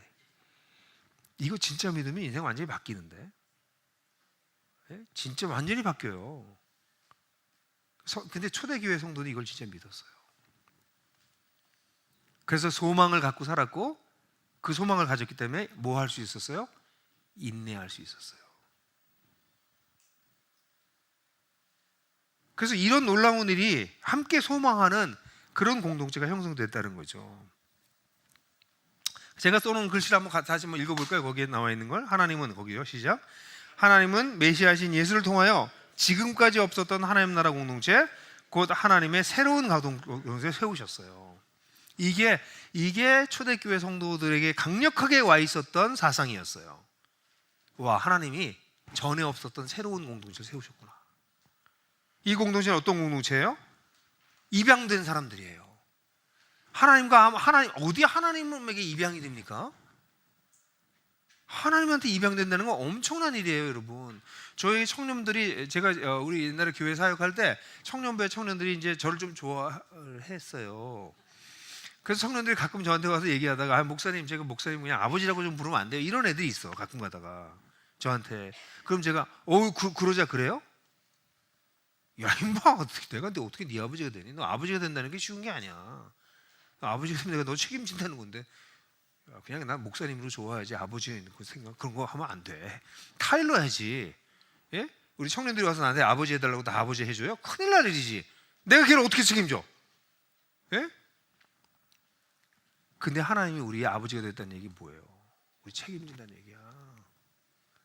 하나님의 아들, 딸이 됐다는 걸 하도 많이 들어가지고 아무 감격이 없어, 이 양반들이. 입양된 거예요. 그래서 저도 그래서 우리 아이를 하나 입양한 이유가 그래서 그래요. 제 딸이 한 번은 제 아이는 셋째 아이가 입양됐는데, 둘째 딸이랑 어느 날 차를 타고 가겠는데 이놈이 저한테 물어봐서, 아빠 근데 왜 아빠는 지한이를 입양했어? 그러더라고. 그래서 난 참 이렇게 아빠도 입양돼서 그래. 근데 깜짝 놀라서, 그럼 할머니 할아버지가 그러더라고. 그래서 아니, 그게 아니고 하나님 아버지가 날 입양하셨다고 제가 이렇게 얘기했던 적이 있어요. 우리 다 하나님 입양했어요. 우리 그리스도인들 중에서 많은 사람들이 입양하는 이유가 뭐냐면, 하나님이 나를 입양하셨기 때문에 나도 입양한다. 내가 그 은혜를 받았기 때문에. 우리가 대단해서가 아니라. 그래서 크리스찬들이 입양하는 거랑 넌 크리스찬들이 입양하는 거랑 정말 다릅니다. 넌 크리스찬들은 자기를 위해서 입양해요. 자기 집안을 위해서. 근데 크리스찬들은 그 아이를 위해서 입양합니다. 그거 굉장히 큰 차이예요. 숫자들도 엄청나게 차이 나고, 실제로 입양한 가족들 보면 크리스찬들이 굉장히 많아요. 근데 그 사람들이 입양하는 이유들 중에 하나가 사랑으로도 있지만, 신학적으로는 우리가 입양됐기 때문에, 하나님의 우리 아버지가 입양해 주셨기 때문에. 진짜 믿으니까. 그러니까 입양함으로 이 공동체가 세워집니다. 입양한 이 공동체의 가장 공통 분모는 예수 그리스도. 예수 그리스도 옷 입고 사는 사람들이야. 그 속은 다 달라. 다 달라요. 그 차이점으로 얘기하면 우린 친해질 수가 없어. 김재성 목사님이랑도 제가 좀 친해요. 근데 김재성 목사님이랑 조금 뭐가 맞아, 케미스트리가. 거기다 또 사모님이 파일을 너무 잘고, 뭐 등등 이런 것 때문에 잘 맞을 수 있어요. 그죠? 근데 어떤 사람하고는 진짜 안 맞거든요, 저 사람하고 나는. 근데 우리가 그럼에도 불구하고 공동체를 할 수 있는 이유가 뭐예요? 우리가 잘 맞아서가 아니에요. 우리가 그리스도를 잊고 있기 때문이에요. 그러니까 입양됐을 뿐만 아니라 그리스도를 잊고 있는 그런 공동체인 거예요, 우리는. 근데 그런 공동체는 그렇기 때문에 뭐가 없어요? 차별이 없어. 다 군복 입고 있기 때문에. 예수라고 하는 군복을 다 입고 있기 때문에 그 사람이 남자인지 여자인지, 그 사람이 한국 사람인지 중국 사람인지, 그 사람이 계급이 높은지 낮은지 상관없이 다 우리는 차별 안 해. 그게 하나님이 세우신 공동체예요. 그러니까 이 사람들은 함께 그리스도의 것으로, 그리스도의 사람으로 살아가면서 뭐를 기다려요? 마지막 날 하나님 나라를 유업으로 받을 걸 생각하고 있어요. 소망하는 공동체를 만드신 거죠. 지금까지 없었던 기업이에요. 그렇다면 제가 이제 여러분들한테 얘기하고 싶은 거예요. 여러분 지금까지 제 설교를 들으면서 그건 이론이고 그건 성경에서 얘기하는 거고 이러셨다면 여러분이나 저랑 다 헛짓하고 있는 거예요 지금. 제가 여기서 이렇게 막 소리 지르면서 얘기할 필요가 없는 거예요. 그냥 어차피 이론이면 뭐하러 여기 와서 이 얘기를 하겠어요. 근데 우리는 어떤 사람이에요? 성경에서 얘기하고 이거 하고 있는 이 얘기가 진짜라고 믿는 사람들이에요. 저거 진짜 믿기 때문에 목사가 됐어요. 그럼 우리 교회는 어떤 교회가 돼야 돼요? 이렇게 진짜 교회는 어떤 게 진짜 교회예요? 진짜 교회는 예수님께서 세우신 이런 새로운 공동체, 지금까지 없었던 새로운 가족 공동체가 되는 게 교회예요. 잘못하시면 안 돼요. 교회는 사람들이 모여서 예배 드리는 데가 아니라고. 예배 드리는 것도 교회의 중요한 한 부분이지만 이게 본질이 아니에요. 본질은 뭐예요? 지금 다 얘기했어요. 예수 그리스도로 말미암아 입양됐고 예수 그리스도 옷 입고 있고 그래서 차별이 없고 그리고 예수 그리스도의 것으로 함께 살면서 마지막 날에 올 나를 소망하고 기다리는 사람들, 그게 교회예요. 아멘. 그러니까 교회가 모여서 예배드리고 뭐 휘황찬란한 예배를 드리고 수만 명이 모였어도 교회가 아닐 수 있는 거예요. 지금 얘기했던 이런 조건이 안 맞으면. 그러니까 여러분들 해군중앙교회가 어떤 교회가 되길 원하시냐고요. 수천 명 수만 명 모이고 그래서 막 성전 예수께서 헐어버리신 그 성전 다 지어가지고 성전이라고 부르고 예수님이 다 헐어버리셨거든 성전을. 근데 오늘날 교회에서 성전 다시 있는데요 다시. 그래서 성전 지었다고 성전. 예수님은 그걸 허셨는데 그리고 거기 수만 명 모아가지고 예배드리면 그게 교회라고요? 그 속에서 차별이 있고 부자, 가난한 자 차별이 엄연하게 있고 남자 여자 차별하고 있고 모든 중요한 건 남자들이 결정하고 가부장이죠. 그게 가부장적인 구조지. 그게 교회예요? 교회가 아니다라고 여긴 그렇고 성경에서 얘기한 교회로부터 좀 멀리가 있는 거죠. 그죠? 아니 2000년 전에 남자랑 여자랑 차별이 없다고 얘기했대. 2000년 전에. 근데 지금 2000년이 지났는데도 남자 여자 차별을 하고. 그리고 우리 한국 교회는 또 뭐 여하튼 할 얘기가 많아. 우리 다 한국 사람이잖아요. 여기 지금 딱 보니까 다 한국 사람이에요. 그죠? 그 한국 사회가 다민족 사회가 되고 있는 거 아세요? 예? 한국 사회가 다민족 사회가 되어 있고 초등학교 가면 이제는 외국 애들이 아니지 우리 한민족의 피가 흐르지 않는 이방 아이들이 외국 아이들이 더 많아졌어요. 지금 사회가 그렇게 변하고 있는데 교회는 우리끼리 모이고 있다고요. 그 사람들 못 들어와요 우리한테. 그러니까 지금 사실 교회 하나님께서 세우신 교회가 2000년 전에 세우셨던 교회가 얼마나 대단한지 아시죠? 보이시죠? 여러분 그런 교회 정말 되고 싶으세요? 그런 교회가 돼야죠. 그런 교회가 되려면 어떻게 하면 될까요? 일단 저는 그거부터 질문해야 돼. 그런 교회가 되고 싶은가? 목사님 관두시고요. 저는 그냥 예배드리고 저의 마음 잘 위로받고 여기서 신앙생활 하다가 죽으면 장례식 잘 해주고 그런 되면 됩니다. 다른 복음이에요. 그게 바로 그게 다른 복음이에요. 진짜 복음은 그렇게 신앙생활하라고 얘기하지 않고 있어요. 목사님 그게 말이 됩니까? 어차피 인생은 피곤하고 다 각자 사는 건데 무슨 형제가 되고 자매가 되고 가족이 됩니까? 그냥 교회 와서 마음 잘 추스리고 하나님 믿고 착하게 살고 남한테 피해 주지 않고 그래서 살다가 죽으면 그게 다른 복음이에요. 바울이 베드로를 밀어붙이면서 말했던 게 그런 다른 복음이 갈라디아 교회에 들어왔기 때문에 바울이 그 문제를 해결하려고 했던 것이에요. 오늘날은 다른 복음이 한국 교회를 집어삼킨 것 같아요. 진짜 복음을 얘기해도 사람들은 글로 가려고 하지 않아요. 지금까지 익숙하게 살아왔던 게 있는데 뭘 또 바꾸는 거 힘들어. 바꾸지 마. 그래서 성도들이 안 바꾸려고 그래요. 그래서 목사님들이 이걸 좀 바꾸려고 애쓰는데 진짜 힘들어들 하세요. 물론 목사님들도 안 바꾸는 분들이 또 많아요. 목사님 스스로가 안 바꿔. 농담삼아 그런 얘기 하잖아요. 이 피아노가 여기 있잖아요. 이 피아노를 이쪽으로 옮기고 싶은데 이거 옮기는 거 진짜 어려워요. 피아노 일로 옮기는 게 무거워서가 아니라 이걸 합의를 해서 옮겨야 되거든. 이 합의가 안 돼. 이게 얘를 일로 옮기는 게. 그러니까 이런 변화도 안 일어나요. 그래서 어떻게 해야 된다고 그러는지 아세요? 매일 일주일에 5cm씩 옮기래 이렇게. 농담삼아 그렇게 얘기할 정도로 피아노 하나 옮기는 게 어렵다고 얘기를 할 정도로 변화를 안 하려고 그래요. 교회가. 버젓이 이게 교회라고 성경에서 가르치고 있는데 첫 번째 질문은 그거예요. 여러분들 진짜 교회가 되고 싶은가? 그건 여러분들이 택하셔야 돼요. 그런데 저는 여기 계시는 분들 중에서 많은 분들이 진짜 교회 되고 싶다. 하나님께서 만드셨던 그 교회에 가까운 교회가 되고 싶다. 그런 마음이 있으실 거라고 저 혼자 믿어도 될까요? 저 믿고 싶어요. 그렇지 않으면 저는 여기 와서 왜 이 짓을 하고 있냐고요. 그냥 예수 믿고 잘하다 천당 가세요. 이런 소리나 하고 가지. 그 재미있는 만담이나 하면서. 진짜 공동체가 되려면 첫 번째 중요한 거는요. 입양되었냐예요. 아무리 강조해도 과하지 않습니다. 오늘날 교회는 입양되지 않은 사람들이 너무 많아요. 예수 그리스도를 믿는다는 게 무엇인지 잘 모르는 사람이 너무 많아요. 예수 그리스도가 나 대신에 저주를 당하셨다라고 하는 사실을 정말 받아들인 사람들이 많지 않아요. 예수 그리스도로 말미암아 내 신분이 정말 바뀌었다는 것을 아는 사람들이 정말 많지 않아요. 입양되었는가? 내가. 그러니까 교회는 여기 관심을 많이 가져야 됩니다. 제가 풍성한 삶의 초대나 하나님 나라의 도전 같은 책을 쓴 거는 그 책으로 교재를 쓰시고 성경 공부를 하시고 제자 훈련을 하세요. 그게 아니고요. 적어도 회심을 점검할 수 있는 이 사람이 정말 예수께 돌아왔는가 돌아오지 않았는가를 점검할 수 있는 자료를 만든 것뿐이에요. 그러니까 그 책을 하는 게 중요한 게 아니라 그 책을 하면서 나는 회심한 사람이구나. 나는 회심이 좀 부족하구나. 뭔가 보완해야 될 부분이 있구나. 이런 걸 깨달으라고 그 책을 만들어 드린 거지. 그 책을 하는 거가 그 책을 팔면 뭐 하겠어요?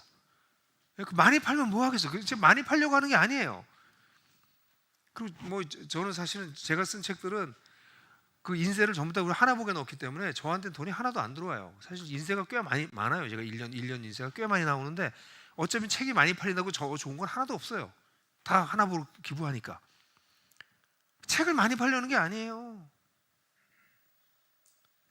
그걸 가지고 여러분들이 내가 정말 회심했는가?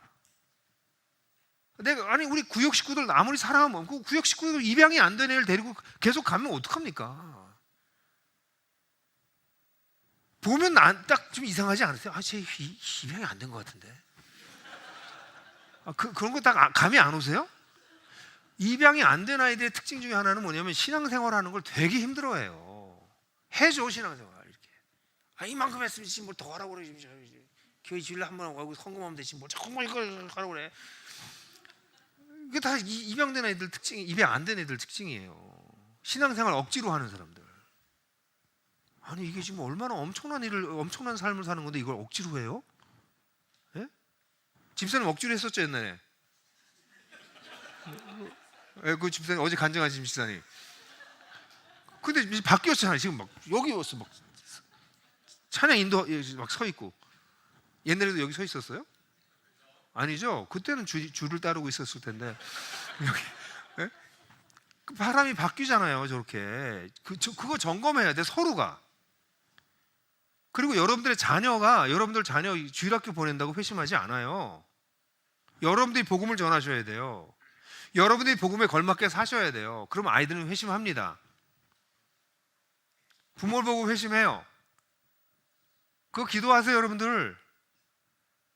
그게 아이들에게 가장 좋은 겁니다. 저는 부모가 자녀를 위해서 해야 될 게 한 3가지가 있는데 그중에 첫 번째가 건강한 환경을 만들어주는 거.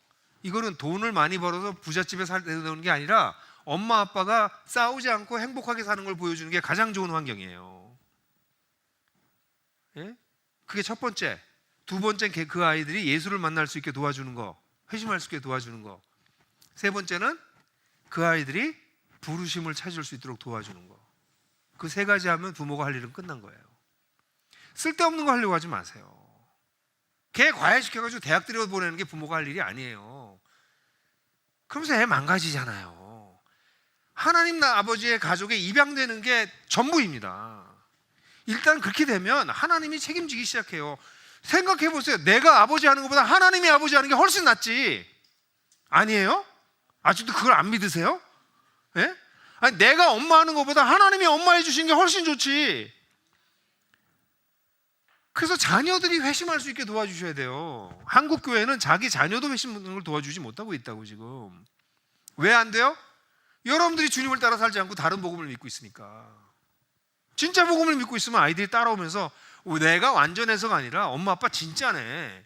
엄마 아빠는 불완전하지만 부족한 부분도 보이지만 정말 하나님 믿네. 하나님 정말 계시나 보네. 우리 엄마 아빠 보니까. 우리가 완전해서 아이들이 하나님 믿는 거 아닙니다. 우리가 진실하니까 하나님 믿는 거예요. 그래서 입양되는가 제일 중요해요. 우리 자녀 얘기는 여기서 제가 안타까워서 한 얘기고요. 우리 교회 가족들 가운데, 우리 구역 식구들 중 가운데 입양 안 된 것 같다. 여기 계신 분들도 내가 좀 불안전하다. 그러면 이거 빨리 정리하세요. 입양됐는지 안 됐는지.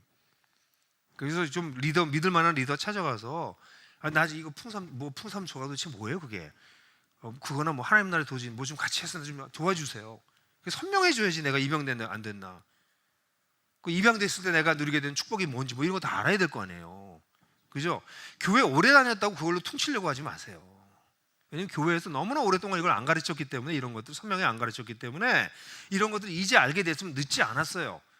여러분들이 좀 부족했던 게 이게 오늘 이게 정리가 되면 확 정리가 되면 교회 안 다니던 사람들하고는 완전히 달라요. 근데 구슬이 서말인데 하나도 안 깨진 거예요. 들어보면 다 아는 것 같아. 연결이 안 돼. 내 삶 속에서 아무도 작동이 안 돼. 그 입양되지 않아서 그럴 가능성이 많아요. 제일 중요해 입양되었는가. 그게 첫 번째입니다. 그리고 입양되었다면, 이게 됐다면 첫 번째, 그게 여기 되신 분들이 많을 거라고 생각해요. 입양되었다면 두 번째는 뭐예요? 나와 우리의 분명한 정체성을 가지고 있어야 됩니다. 다시 말해서 나는 다른 사람을 지금부터, 나도 그렇고 다른 사람들도 그렇고 그리스도라고 하는 제복을 입고 있다고 나는 볼 것인가. 그게 굉장히 중요해요. 왜 공동체가 깨지냐면 이 그리스도라고 하는 제복을 내가 입고 있다는 것을 잊어버리고 그도 입고 있다는 것을 잊어버릴 때 공동체가 깨집니다. 그 사람의 다른 게 자꾸 보이는 거예요. 차이점보다는 우리의 공통분모에 집중해야 됩니다. 그런데 입양이 제대로 안 된 사람들은 당연히 그렇고요.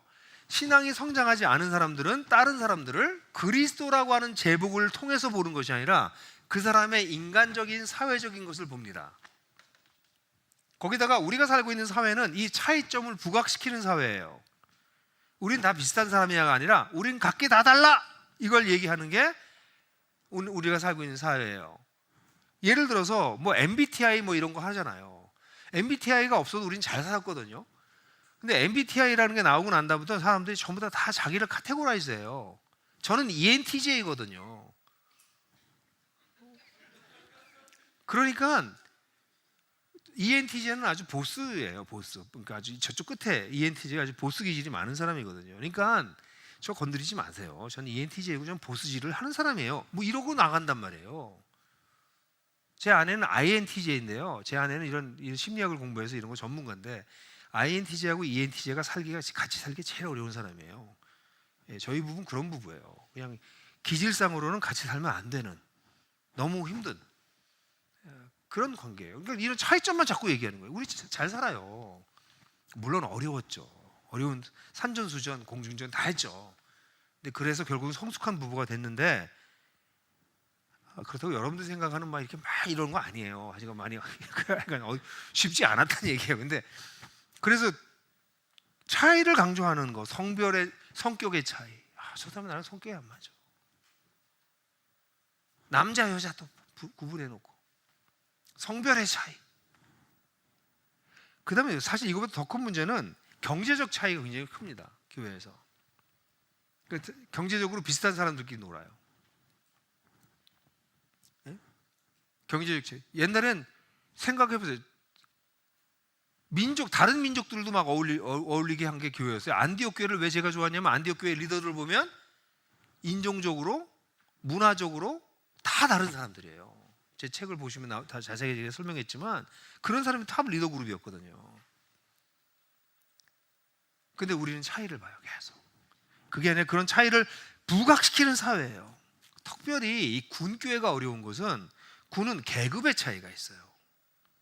그래서 많은 사람들이 군도 공동체가 되겠냐 이런 질문을 합니다.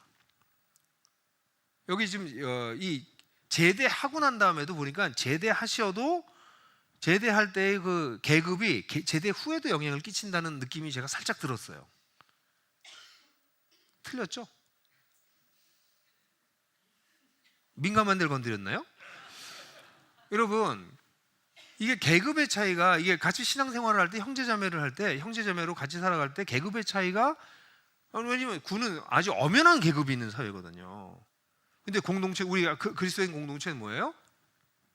그러니까 여기다가 만약에 사도 바울이 여기 갈라디아서가 아니라 그 해군 중앙교회서를 썼다면 뭐라고 썼겠어요? 여기다가 예수 그리스도 안에서 장군과 일병의 차이가 없으며 이렇게 한 거예요. 예? 장군하고 일병, 이병하고는 이게 이 사회에서는 이건 얼굴도 잘 이렇게 쳐다보기 어려운 거잖아요. 근데 이게 차별이 없다는 거예요. 믿으세요? 군에는 있죠. 근데 군 교회는 없다고요. 아멘 안 하잖아. 예? 실제로 그래서 이렇기 때문에 이럴 때는 상급자와 하급자가 군 안에서 상급자는 낮아지는 연습을 해야 되고요. 하급자는 상급자를 존중하지만 같은 형제로 대하려고 애를 써야 돼요. 양쪽에 다 노력해야 돼요. 그게 얼마나 어려운데 목사님 가능하겠습니까? 그게 초대교회에서 가능했어요. 자유자와 노예가 같이 밥 먹었어요. 그게 쉬웠겠어요? 안 쉬웠어요. 근데 그들은 그리스도로 옷 입었다고 정말 믿었어요. 그러니까 공동체가 되려면 뭘 해야 되냐면 나와 너의 분명한 정체성을 가지고 있어야 돼요. 사회적인 정체성이 아니라 그리스도라고 하는 공통 분모를 분명하게 가지고 있어야 돼요. 그 훈련을 해야 돼요. 그러니까 여러분들이 요즘 뭐 이렇게 이 구역이나 뭐 공동체나 이런 걸 하기 시작한 그룹도 있더라고요. 그럼 거기서뿐만 아니라 일상의 생활에서 다른 사람을 대할 때 내가 그리스도를 통해서 보려고 애를 쓰셔야 돼요. 근데 우리는 뭐가부터 보여요? 그리스도가 안 보여요. 뭐가 보여요? 그 사람의 사회적인 인간적인 면모들이 먼저 보인다고요. 그 여기다 차이를 부각시키는 문화 속에 살고 있기 때문에 우리는 그런 면에서 이런 분명한 정체성을 갖는데 어려움이 있지만 이게 복음의 능력입니다. 그러니까 여러분 기도하십시오. 주님 저로 하여금 그리스도를 통해서 사람들을 보게 해주십시오. 내가 그리스도를 옷 입은 사람이고 그도 그리스도를 옷 입은 사람인지 알게 해주십시오. 그렇게 여러분들 자꾸 그게 영성이에요. 그런 훈련하기 시작하면 사람들이 어떻게 될까요? 평상시에도 사람을 함부로 판단하지 않고 모든 사람을 존중하는 훈련이 되기 시작합니다. 하나님이 주신 시각이 생기기 시작하는 거예요. 아, 사람을 함부로 판단하면 안 된다. 다른 종류의 인간이 되기 시작하는 거예요, 우리가. 그게 그래서 여러분 공동체에 이런 얘기하는 사람도 있어요. 우리 공동체는요 너무 다르고요. 그 사람 문제가 있어서 안 돼요. 그럼 그 사람에게 문제가 있어서가 아니고 네가 문제가 있어서 아니 그것도 아니에요. 우리는 다 문제가 있어요. 그 사람도 문제가 있고 나도 문제가 있어요. 근데 그래서 공동체가 안 되는 게 아니에요. 그 문제가 있는 그 사람, 문제가 있는 나 거기에 주목하기 때문에 문제가 되는 거예요. 우린 다른 게 정상이에요. 우린 안 맞는 게 정상이에요. 우린 공동체 못하는 게 정상이에요. 근데 우리는 예수 그리스도 때문에 그리스도로 옷 입었기 때문에 같이 있는 거예요. 군 생활하시는 분들은 좀 아시지 않을까? 예? 군에 있는 친구들 다 제각기인데 군복도 입고 군복에 맞춰서 살잖아요. 그게 군이라고 하는 게 유지되잖아요. 거기서 저는 저기 그 S예요. 뭐 저는 F예요. 뭐 이번 훈련은 안 나가겠어요. 뭐 이래요? 예? 그러지 않잖아요. 그 그리스도로 옷 입는 훈련을 하는 게 그렇다면 우리 가능하다는 것입니다. 공통 분모에 집중할 때 그럼 서로를 이해할 수 있는 가능성이 높아져요. 아, 저 사람이 그리스도의 자녀구나, 그리스도 옷 입었구나. 근데 좀 나랑 다르네. 그럼 차이점을 통해서 배우기 시작해요. 놀라운 변화가 일어나죠. 자, 이러한 것과 함께 그다음에 필요한 것은, 정말 필요한 건 하나님의 가족에 대한 꿈입니다.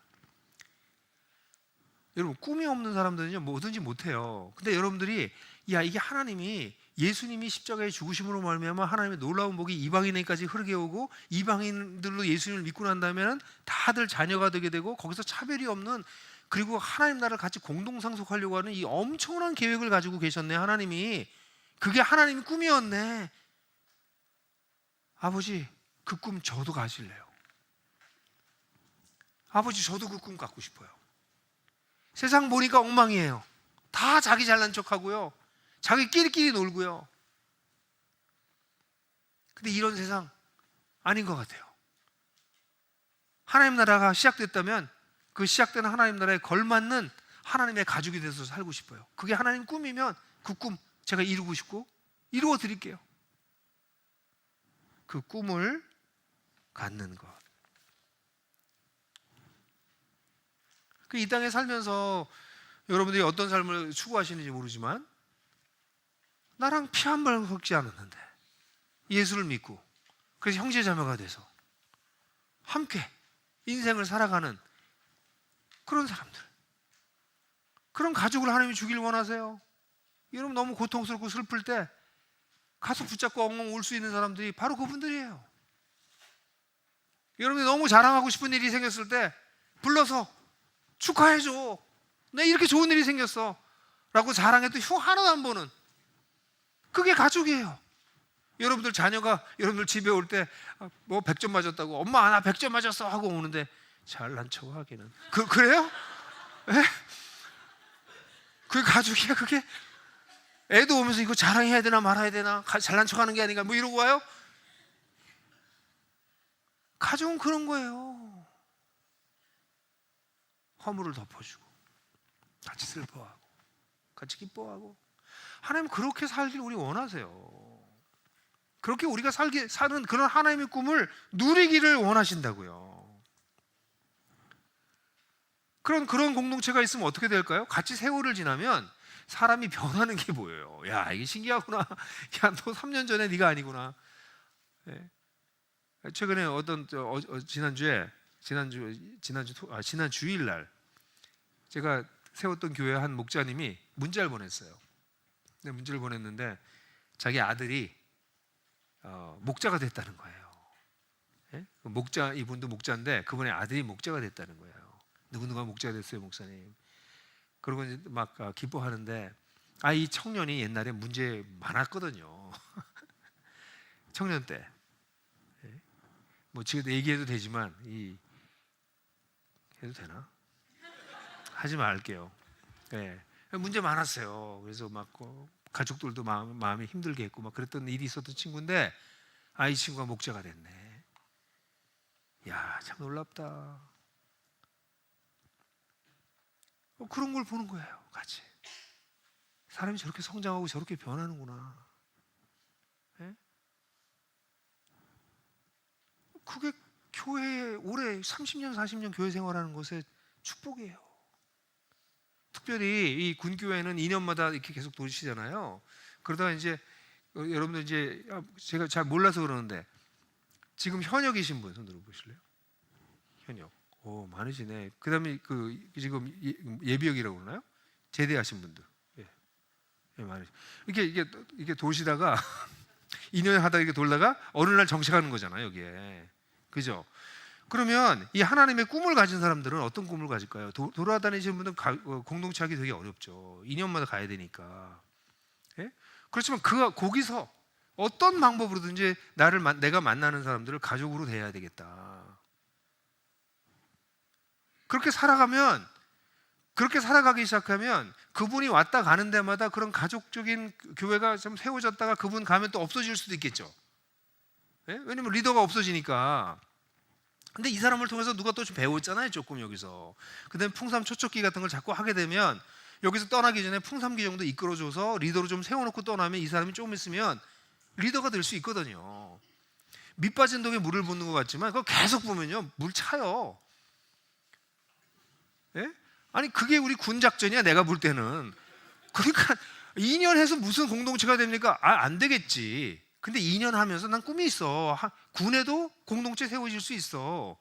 그래서 내가 나한테 주어진 시간 동안 주어진 사람 사랑하고 내 가족으로 정말 대하고 그렇게 살다가 나 떠나면 그걸 보고 이 사람들이 좀 감을 잡아서 그 중에서 한두 명이 또 리더가 되고, 그러다 이게 자꾸 돌다 보면 지난번에 만났던 사람 또 만나잖아요. 그럼 공동체가 점점 형성될걸요. 그러다 그렇게 군 생활을 하던 사람들이 제대하고 예비역이 돼서 어느 지역을 하나 딱 정하고 들어가면 거기다 공동체 세울 수 있는 거죠, 그 사람이. 지금 연세가 많이 드셔서 그걸 나보고 하라고 이 나이에 뭐 그러시는 분들 안 하셔도 돼요. 그걸 그렇게 꼭 하라는 게 아니에요. 근데 자세가 바뀌라는 게 일단. 그리고 그렇게 하려고 하는 사람들 적극적으로 밀어주시라고. 나이가 저처럼 60이 넘으면 사람이 이렇게 뭘 변화하는 게 좀 어려워져요. 이 플렉서빌리티가 자꾸 떨어져요. 70이 넘으면 더 심해. 제가 아직 70이 안 넘어가가지고 잘 모르겠는데 자꾸 느껴요. 이게 사람이 나이가 든다는 게 확실히 이걸 무시할 수 없구나. 그러면 내가 못해도 적어도 이건 하셔야 돼. 너희들은 해라. 내가 서포트 해줄게.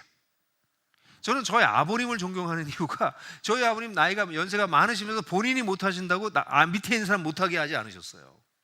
너희들은 뛰어라. 너희들은 날아다녀라. 나는 못했다 그걸 젊을 때. 그러니까 니들은 해라. 그게 어른입니다. 꼰대는 하지마. 그런 방식으로 하는 게 아니야. 내가 신앙생활 얼마 했는데 내가 하는 방식대로 해. 이거 꼰대예요. 그러니까 교회는 이렇게 오래 연세 드신 분들은 그렇게 가시면 돼요. 그리고 뭐 가정교회니 뭐 이런 거 안 하셔도, 아니 어른들은 뭐 할 수 있어요? 교회 와서 다들 가족이잖아. 예? 그러니까 가족들 돌보는 거예요, 계속. 저희 어머님은 돌아가셨는데요. 저희 어머님은 뇌출혈로 돌아가셨는데, 뇌출혈로 돌아가실 때 어머님 나중에 그 백을 보니까 우리 어머니가 이제 차를 우리 그 회사 차로 이렇게 오시다가 차 안에서 뇌출혈이 오셨어요. 그래서 결국 돌아가셨는데 그 백 안에는 주일날 아이들한테 나눠줄 캔디를 남대문 시장에서 이만큼 사가지고 오시다가 돌아가셨어요.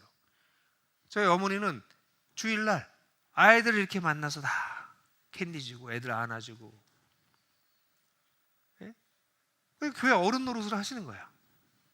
다 쓰다듬어주고 만져주시고 이쁘다 이쁘다 해주시고. 교회 그런 어른들이 필요하다고. 예? 왜 그래요? 하나님의 가족이니까. 예? 그러니까 이게 자꾸 무슨 이래서 못해요 저래서 못해요 하지 말라는 얘기예요. 2년마다 뺑뺑이 도니까 난 못해요. 아니면 평생 그러다 끝낼 거예요? 2년 동안 돌아다니면서 가는 데마다 하나님의 가족을 꿈꾸고 그들을 사랑하고 그러면 역량이 쌓이잖아요. 그럼 2년, 한 번, 두 번, 세 번, 네 번, 다섯 번 그렇게 하면 한 10년 간 건데 10년이 지나면 와, 완전 다른 사람 된다니까요. 라이프 스타일이 바뀌는 거예요. 그 사이에 사람들이 키워지는 거고. 지금 그런 일들이 군에서 일어나고 있습니다. 육군에서 이 일이 먼저 시작됐기 때문에 육군에서 그런 일들이 가열차게 일어나고 있는 게 보여요. 깜짝 놀랐어요. 전 그래서 안 된다고 생각했어, 군은. 야, 군은 안 되겠다. 2년마다 이렇게 도는데 이게 공동체 세워지겠냐? 하네요. 거기다 리더들은 이게 자꾸 돌아다니니까 리더들끼리 줌으로 만나서 줌으로 공동체를 형성해가지고 거기서 깊이 교제하고, 오프라인으로는 각 지역에 와서 잠깐 있다 가는 데대로 공동체 세웠다가 떠나고 세웠다 떠나고. 아마 방법을 막 찾아내더라고.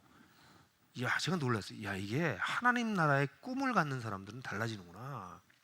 그래서 여러분들에게 질문하는 거예요. 하나님께서 세우시려고 하는 새로운 공동체에 대한 꿈이 있냐고요. 그 꿈을 마이하시라고, 사시라고. 그리고 그렇게 살아보시라고요. 그럼 어떤 일이 벌어질까요? 나이가 들어서 내 인생이 풍요로워집니다. 나로 인해서 변화된 사람들이 수도 없이 생기고요. 나로 인해서 부부관계가 해결되고 정말 자살하려고 했던 사람들이 자살하지 않고, 그런 수많은 사람들이 생기는 거예요.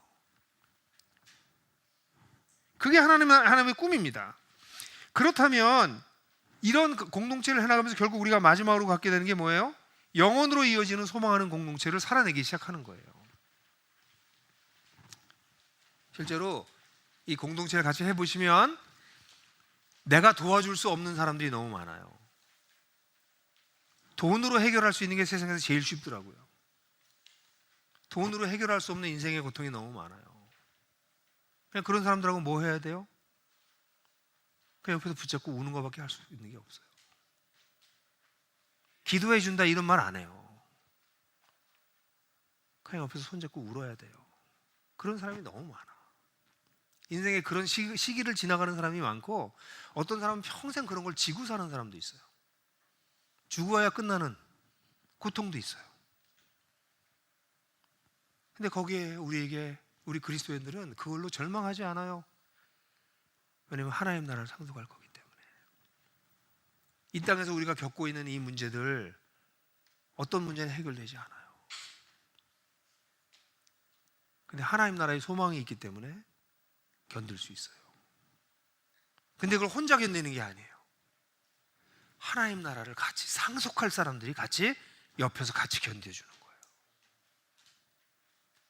그게 하나님께서 우리에게 주신 저기 그림표, 이 그림표의 얘기예요. 이 세상을 살면서 하나님 나라를 살아내는 사람들이 같이 계속 붙잡고 같이 가는 거예요. 같이. 그럼 혼자는 절대로 갈 수 없었던 길인데 함께 가니까 견디는 거예요. 그렇게 되니까 어떤 일이 벌어져요? 근육이 생기기 시작해요. 이거 정말 중요해요. 옆에서 같이 보조해 주는 거. 여러분들 그 웨이트리스트가 그 운동 하시나 이런 거 하시나요? 저 이거 요즘 근육을 좀 키운다고 열심히 운동하는데, 이 혼자 하면요 이거 하다가 안 올라가요. 이게. 예? 그럼 할 수 없이 내려놔야 되거든요. 근데 옆에서 누가 도와주면 이거 올라갈 때 조금만 이렇게 탁 건드려주면 쫙 올라가요. 근데 그때 근육이 확 커요. 그래서 운동을 할 줄 아는 사람은 파트너를 꼭 구한다고. 혼자 하면 하다가 여기서 끝나 하고 내려가요. 못 내려하니까. 근데 옆에서 좀만 도와주면 확 올라갑니다. 그럼 근육이 생기기 시작해요. 그 옆에서 이렇게 많이 도와주는 것도 아니에요. 이렇게 톡 건드리면 쭉 올라가요. 제가 운동할 때마다 느껴요. 야, 이게 공동체구나. 옆에서 톡 도와주는 거. 크게 힘쓰는 것도 아니야. 옆에서 그냥. 그러고 보면 사실 제 주변에 고통당하는 수많은 사람들 제가 돕는데, 제가 돕는 거는 그거밖에 아닌 것 같아요. 톡. 할 수 있어. 좀 더 버텨봐. 그러니까 그 사람도 근육이 생기는 거죠. 그게 하나님 나라를 소망하는 사람들이 함께 가는 거예요. 여러분, 뭐 이 땅에서 성공하고 이 땅에서 편안한 삶을 살고 그게 전부 목적이 되면 우리는 그냥 고급 동물 정도 아닌가요? 평안한 것도 좋고 이 땅에서 성공하는 것도 좋죠. 그러나 모든 사람들이 이걸 다 누릴 수 있지도 않고, 우리가 살고 있는 세상이 이미 여러분들하고 얘기한 것처럼 현재의 악한 세상이에요. 그래서 여기서 정말 잘 정직하게 살면 힘들어요. 군에서도 그런 일은 벌어질 거예요. 군이 아무리 잘 돌아간다 할지라도 군도 제가 볼 때는 인간이 사는 사회니까 어려움이 많으실 거예요. 정당하게 평가되고 정당하게 진급하고 늘 그렇지는 않을 거예요. 그러면 우리 대한민국 군에 하나님 나라가 임한 거지. 인사평가는 늘 부정확해요. 늘 인간적인 생각이 들어가고. 그거 경험하지 않으셨어요? 갑자기 분위기 확 나빠지네? 네? 아니, 그게 인사평가는 늘 불공정해요. 인사평가가 공정한 사회는 없어요. 그런 직장도 없습니다. 저희 회사가 인사평가를 잘하려고 온갖 방법을 동원해서 우리가 하지만 여전히 불안전하고 사람들은 여전히 불평합니다.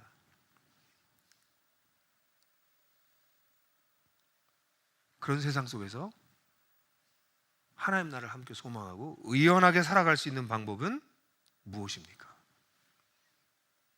하나님의 가족, 그 가족과 같이 걷는 것입니다. 더불어 함께 걸어가는 것입니다. 여러분, 저는 교회가 되는 소망을 정말 갖고 있어요. 사람들 많이 모으고 예배 거창하게 드리고 종교적인 어떤 느낌을 확 느끼고 은혜 받았어요. 그것도 교회의 일부가 될 수 있겠죠.